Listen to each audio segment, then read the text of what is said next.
So goods naman yung paligid kumpara sa buwan. Trail lang medyo challenging.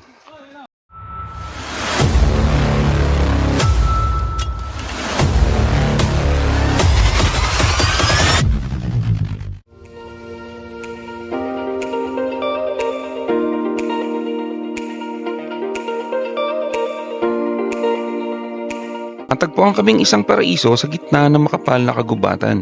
Samahan nyo kami at pasyalan ng isa sa 3 nakatagong paraiso dito sa Luciana, Laguna.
Habang binabaybay namin ang kahabaan ng Alaminos, Laguna, natagpuan namin ang sikat na kainan dito, ang escargot o isda, karne at gulay. Tara, food trip muna!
Binakbak namin, galing kami ng ano nga ba yun? Santa Rosa.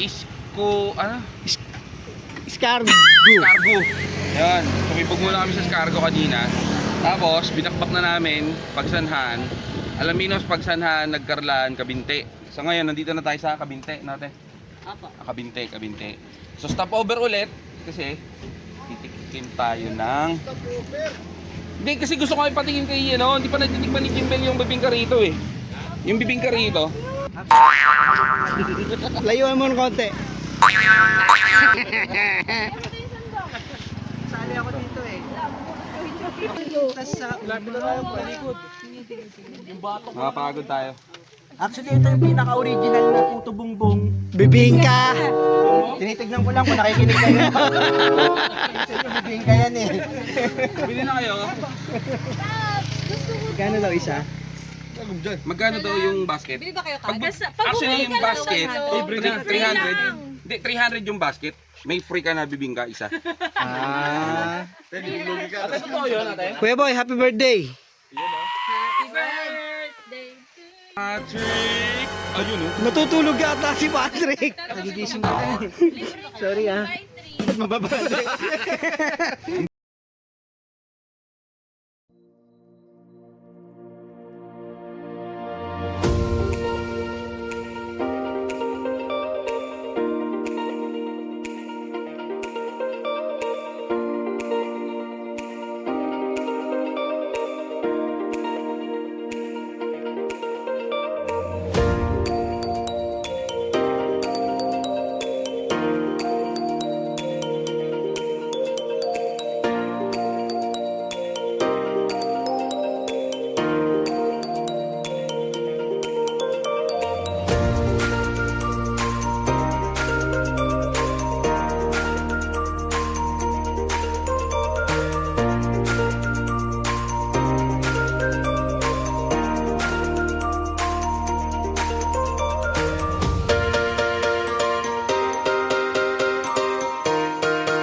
nandito na tayo sa ito boy. Hulugan Falls. Sa Hulugan Falls Sa Bastos Falls. sa entrada. Hidden Falls. So ayan, may orientation pang gaganapin bago kami pumunta doon. So ibig sabihin hindi biro, Hulugan yung pinakaunang. hindi biro ang pupuntahan. Yung pinakamalapit is Hulugan Falls. Kaya ingatan po na. Ito talaga kailangan namin ingatan kasi bigla na lang hutong gumugulong. Oh, Kaya nga lampa. Hulugan Falls. Kaya ba tinawag na Hulugan Falls yan, kuya? Kasi marami nang nahulog dyan. Oo, nahayop po. Hayop? Oh, pag halimbawa po, masama ang panahon, bumabagyo. Nahuhulog po yung halimbawa, niyog, hayop. Parang hulugan siya ng mga... Ah, okay. Kaya siya tinawag na Hulugan.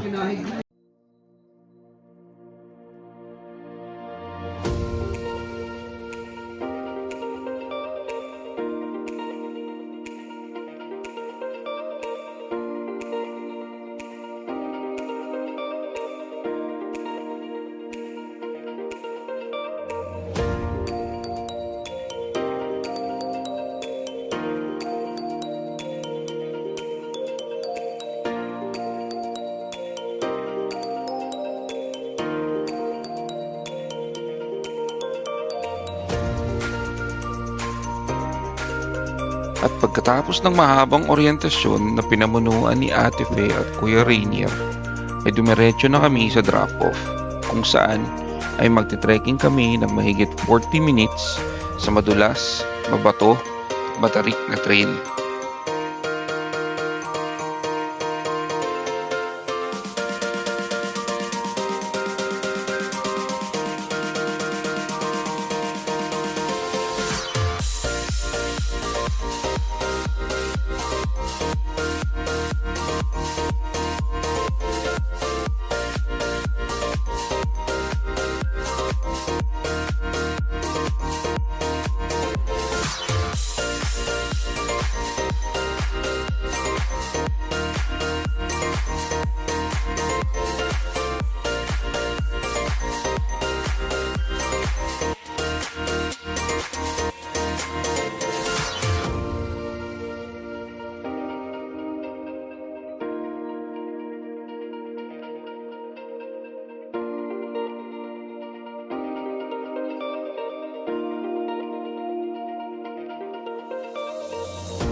At pagkatapos ng nakakapagod at nakakahingal na paglalakad, ito na ang bumungad sa amin.